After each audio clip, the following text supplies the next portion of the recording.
ఆయన ఇప్పుడు భయపడుతున్నాడు. ఎన్నిసార్లు చెప్పినా వాళ్ళైతే వేస్ట్ ఫ్యామిలీ అని. వాళ్ళ వల్ల మాది కూడా పేరు. కాసేపమ్మ, ఆయన చెప్పినా నువ్వు నమ్మట్లా, మీ అమ్మ చెప్పినా నువ్వు నమ్మట్లా. ఇంత సొసైటీని చూసుంటాం కదా, ఇన్ని కేసులు చూసుంటాం కదా, మేము చెప్తున్నాం కదా, నమ్మండి. ఇప్పుడు అతను నీకు కరెక్ట్ కాదు, అలానే అతను వదిలేయమని చెప్పట్లా. నీకున్న పవర్స్ వాడు. ఇప్పుడు ఇంకో పెళ్లి చేసుకోవాల్సిన అవసరం అయితే నీకు లేదు. నీకున్న హక్కులు అప్పుడు కేసు పెడితే స్ట్రాంగ్, ఇప్పుడు తక్కువ అని కాదమ్మా. నీ కేసులకి ఎప్పుడూ పవర్స్ ఉన్నాయి. అర్థమవుతుందా? ఎందుకంటే నీ కేసు వేరు, అందరికీ ఉన్న ఫ్యామిలీ డిస్ప్యూట్ లాంటిది కాదు. ఇప్పుడు మాకు చెప్పిన స్టోరీ అంతా చెప్తూ మీరు పోలీస్ స్టేషన్లో కంప్లైంట్ అందరి మీద వేయండి. అత్త, మామ, బావ, వాళ్ళ వైఫ్, మీ ఆయన, అలాగే ఉంచుకున్న విషయాలు కూడా ఇందులో చెప్పండి. నీకు ఆల్రెడీ అవన్నీ ఫోన్ విషయాలు వానర్స్ ఇవి తీసినవి ఉన్నాయి చూసావా? మేము వీళ్ళ ఫోన్లు తీస్తే ఇంకా ఎంతమంది చరిత్రలు బయటపడతాయి. చాలా పెద్ద కేసు అవుతుంది ఇది. ఒక రకంగా వాళ్ళే సెటిల్మెంట్కి వస్తారు. సెటిల్మెంట్కి వచ్చినప్పుడు నీకు ఒక్క లాస్ట్ ఆప్షన్, నేనైతే యాక్సెప్ట్ చేయట్లా, అయినా నీకు నీ కోరిక, నీకు ఒక క్లారిటీ ఉండాలిగా, ఇలాంటి వ్యక్తి నాకు అవసరమా లేదా అని. నువ్వు ఈ కేసులు ఫైట్ చేస్తుంటే నీకే క్లారిటీ వచ్చేస్తుంది, ఇలాంటి దరిద్రుడు నాకు అవసరం లేదు అని. ఎందుకంటే నీలాంటి బంగారాన్ని వదులుకుంటున్నందుకు వాడు ఏడవలసింది, నువ్వు కాదు.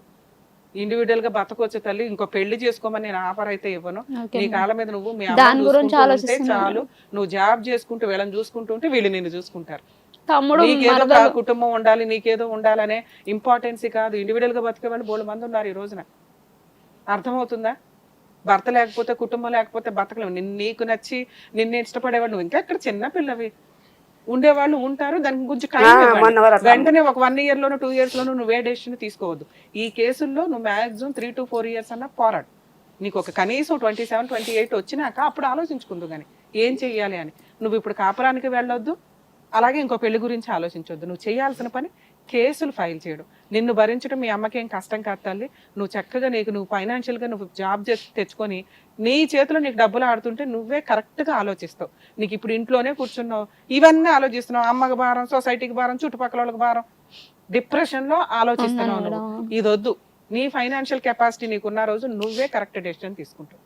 ఈ కేసులో 498 కేసు ఫైల్ చేయండి. ఇంకా కౌన్సిలింగ్స్ అవసరం, ముందు కేసుల్లోకి దిగిపో. నిన్ను పోషించాల్సిన బాధ్యత మీ ఆయనదే. మీ ఆయన డైవర్స్ కేసు వేసుకుంటాడేమో, ఫైట్ చేయి. నువ్వు ఇదిగోండి నాకు డైవర్స్ కావాలి అని అనకుండా, ఈ మ్యాటర్ సెటిల్మెంట్ అవ్వకుండా ఈ కేసులో డైవర్స్ అంత ఈజీగా రావు. అర్థమవుతుందా? 498 కేసు ఫైల్ చేయండి. గవర్నమెంటే మీకు ఉంటుంది, అడ్వకేట్ అవసరం లేదు. స్ట్రాంగ్గా అందరి మీద కంప్లైంట్ పెట్టు. 2 మెయింటెనెన్స్ కేసువి. నీకు కేసు వేసిన దగ్గర నుంచి అమౌంట్ క్యాలిక్యులేషన్ అవుతుంది. 3 డొమెస్టిక్ వైలెన్స్ కేసు కూడా ఫైల్ చేయి. ఇవన్నీ డొమెస్టిక్ వైలెన్స్లోకి వస్తాయి. వీటికి మీరు అడ్వకేట్ని పెట్టుకోలేకపోతే ఏది 498కి నీకు గవర్నమెంట్ లాయర్లే ఉంటారు. డీవీసీ కేసు కూడా సఖీ కేంద్రానికి వెళ్తే మీకు గవర్నమెంట్ లాయరే ఉంటారు. అందులో ఇది అన్ని రకాల సెక్షన్స్ ఉంటాయి. ఏది నీకు అకామిడేషన్ కావాలన్నా ఉంటుంది, ఫ్రీ అడ్వకేట్స్ కావాలంటే ఉంటుంది, మెయింటెనెన్స్ కావాలంటే ఉంటుంది. ఓకేనా? ఈ 2 వేసుకో. ఫస్ట్ ఈ 2 కేసులు వేసుకొని అతను ఒకవేళ డైవర్స్ కేసు వేస్తే ఫైటింగ్ చేయి. నీకు 2 ఆప్షన్స్ వస్తాయి ఫైనల్గా. ఒకటి, నీకు ఎంతో కొంత ఇచ్చి సెటిల్మెంట్ చేసుకుంటాము అని. నీ సెటిల్మెంట్కి ఆ టైంకి నీకు కరెక్ట్ అనిపిస్తే కాంపెన్సేషన్ తీసుకొని, నష్టపరిహారం 10 లక్షలే తీసుకుంటావా, 5 లక్షలే తీసుకుంటావా తీసుకొని కేసులు విత్డ్రా చేసుకుని మ్యూచువల్ డైవర్స్కి వెళ్ళిపో. ఇది చాలా బెస్ట్ ఆప్షన్ నీ కేసులో.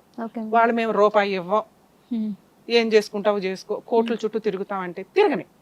నీ పనే అది. పేరు పడుతుంటాడు. నీకు మెయింటెనెన్స్ మంత్లీ అట్లా తక్కువ 10,000 ఆర్డర్ అవుతుంది. సరే 8,000 ఆర్డర్ అయింది, సరే 5,000 ఆర్డర్ అవని. ఎందుకంటే ఒక 6 monthsకో 1 yearకో నీకు మెయింటెనెన్స్ వస్తే కేసు వేసిన దగ్గర నుంచి క్యాలిక్యులేషన్ అవుతుంది. ఎంత త్వరగా నువ్వు కేసు వేస్తే అంత బెటర్. ఇప్పటికే 5 months వేస్ట్ చేసావు. నీకు కలిసే ఉద్దేశం ఉంది. ఇవన్నీ వేసినాక వాడి చుట్టూ తిరగలేక మీ ఆయన నాకు ఇంకో ఛాన్స్ ఇవ్వని మళ్ళీ నిన్ను ట్రాప్ చేయొచ్చు. ఆ రోజున నీకు నచ్చితే నువ్వు కండిషన్స్ పెట్టి రిటర్న్గా ఇక నుంచి నువ్వు ఇలా ఉండాలి, ఇలా ఉండాలి, ఇలా ఉండాలని ఒక ఛాన్స్ ఇచ్చి అప్పుడు డెసిషన్ తీసుకుందు. నీ కండిషన్స్ ఒప్పుకుంటేనే. ఒప్పుకోలేదు మ్యూచువల్ డైవర్స్, అది ఒప్పుకోలేదు, కోర్టు నీకు జీవితకాలం మెయింటెనెన్స్ ఇస్తుంది నువ్వు సెటిల్మెంట్ చేసుకునేదాకా. ఒకవేళ అతను డైవర్స్ వేసాడు, చిపోని అనుకున్నావు, అతని విడాకులు వచ్చేసినాయి, వేరే అమ్మాయిని పెళ్లి చేసుకున్నాడు, అయినా నీకు మెయింటెనెన్స్ ఇవ్వాల్సిందే. అర్థమవుతుందా? ఎప్పటిదాకా? నువ్వు ఇంకో పెళ్లి చేసుకునేదాకా. నువ్వు చేసుకోవు, హ్యాపీ వస్తుంది, మంత్లీ మెయింటెనెన్స్ వస్తుంది, రాని.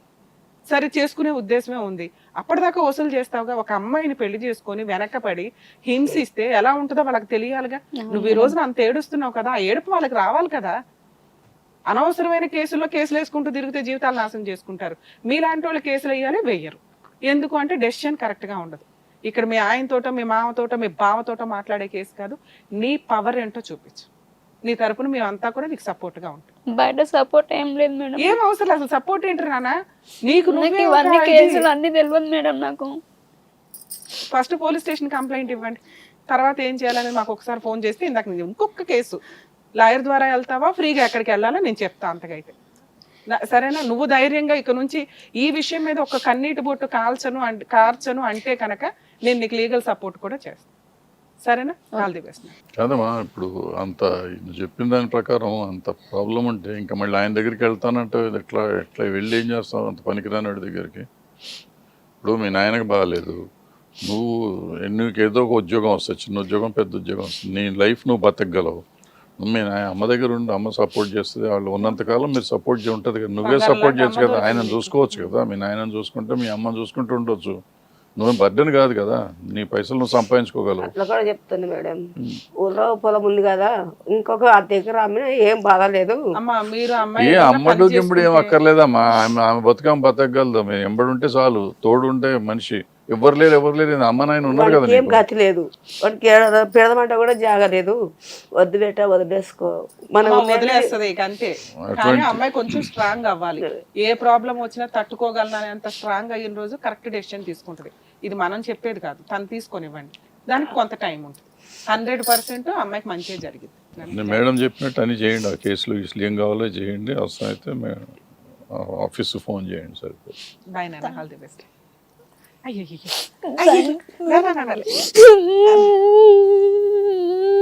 నాన్న నువ్వు ఇప్పుడే నాకు మాట ఇచ్చావు, అవునా? ఇప్పుడే మాట ఇచ్చావా? లీగల్ సపోర్ట్ నేను చేస్తాను, నువ్వు ఏడవను అని చెప్పావు. ఇప్పుడే ఏడిస్తే అట్లాగా? ఏడవకు నాన్న, ఏడవకు. దా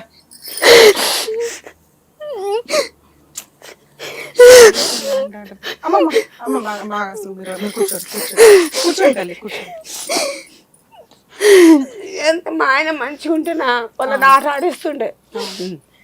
మా ఆయన ఒక లీడర్లో తిరిగిండు, ఒక ఎమ్మెల్యే తిరిగిండు. ఇక్కడికి చాలా మంది ఫాల్స్ గా కూడా కొంతమంది వస్తారు, వాళ్ళే అన్యాయం చేసి. మా దగ్గరకు వచ్చే వాళ్ళంతా నిజంగా బాధితులు వస్తుంటారమ్మా. చాలా టీవీ షోస్ వేరు, మాది వేరు. ఎందుకంటే నిజం మాకు ఈజీగా అర్థమవుతుంది. మీరు 100% బాధితులు. మీకు చేయాల్సిన హెల్ప్ మేము చేస్తాం. కానీ నేను మీ అమ్మాయిని రిక్వెస్ట్ చేసేది ఒక్కటే, ఈ విషయం మీద ఇంకొకసారి అమ్మాయి ఏడవద్దు అని. తను స్ట్రాంగ్ గా ఉంటేనే మనం ఏదైనా చేయగలం. సరేనా? నువ్వు అస్సలు ఏడవద్దు ప్లీజ్. అదే ఫస్ట్ సక్సెస్. ఎవడి గురించో ఎవడో నీ జీవితం నాశనం చేసిన నువ్వెందుకు ఏడవాలి? బాబుకు బాగాలేదని చెప్తున్నాడు మేడం. మా బాధలు మేము పడుతున్నాం, నీకెందుకు అని అంటుండు మేడం. మొన్న రీసెంట్ గా పోయిన మంత్ ఏప్రిల్ మేడం, ఆమె అంత బాబుకు బాగాలేదు మేడం. ఇంట్లో వాళ్ళందరూ బాధపడుతున్నారు. ఈయన ఫ్లైట్ ఎక్కి ఆమె దగ్గర పోయింది మేడం, ఢిల్లీకి ఫ్లైట్ ఎక్కి మేడం. నేను మొన్న డీసెంట్ గా మా మామయ్య కొడుకు పెళ్ళి, నేను అసలు ఉన్న బట్టల మీద పోయినాను మేడం. మా అమ్మ వాళ్ళ ఇంటికి డ్రెస్సులు ఏం లేవు అని చెప్పేసి నేను వచ్చినా మేడం. నాకేం భయం ఏం లేదు, ధైర్యంగా పోయినా. నేను నా బట్టల కోసం అని చెప్పేసి పోయినాను మేడం. అసలు ఇంట్లో సామాన్ అసలు ఏం లేవు మేడం. ఎక్కడ సామాన్ అక్కడ పడేసి ఉన్నాయి. అసలు అది ఇల్లు కూడా కాదు మేడం, అట్లా దారుణంగా. సామాన్ ఏమున్నాయో పోలీస్ స్టేషన్ లో కంప్లైంట్ ఇచ్చినప్పుడు నీకు కానిస్టేబుల్స్ ఇస్తారు, వెళ్ళి అవన్నీ తెచ్చేసుకో ఒకటి. ఎందుకంటే ఇది నిలబడే కాపురమా కాదని తర్వాత చూసుకుందాం. ఫస్ట్ నువ్వు చేయాల్సిన పని నువ్వు చేద్దు కానీ, ఓకేనా? First police station case complete తర్వాత మేము చేసే హెల్ప్ మీకు చేస్తాం. వాళ్ళు తీసుకుంటారా మేడం? నువ్వు ఏది పెట్టినా తీసుకుంటారు. అంటే వెళ్ళినాను మేడం ఫస్ట్ అట్లని. అప్పుడు వేరు, నువ్వు ఎప్పటికప్పుడు కౌన్సిలింగ్, నా భర్తను మార్చండి, నా ఇదండి తినడానికి తిండి లేకుండా అంత పోయొచ్చు. 10,000 పెట్టి ఫ్లైట్ లో తిరిగేసి వచ్చింది మేడం ఆమె దగ్గరికి. ఇది ఉన్నట్టు కూడా తెలియదు మేడం, నా దగ్గర ఉన్నట్టు. ఇంకా మంచం ఇట్లా వాడేసింది మేడం. ఇంకా ఏమొస్తుందిలే, ఇంకా 5 months అయింది కదా, ఇంకేం ఇంటికి రాదని అనుకున్నాడు మేడం. నేను అసలు బట్టల కోసం అని పోయినా, అది నా కళ్ళకి కనిపించింది, ఏందని చెప్పేసి తీసుకున్నాడు అట్లనే. సరే నేను మీరైతే పోలీస్ స్టేషన్ కంప్లైంట్ వాళ్ళు తీసుకుంటారమ్మా. తీసుకోకపోతే మాకు ఇన్ఫార్మ్ చేయండి, అది 100% తీసుకుంటారు. కౌన్సిలింగ్ ఇవేం వద్దని చెప్పండి, ఇంకా కేసు FIR చేయించేసేయండి.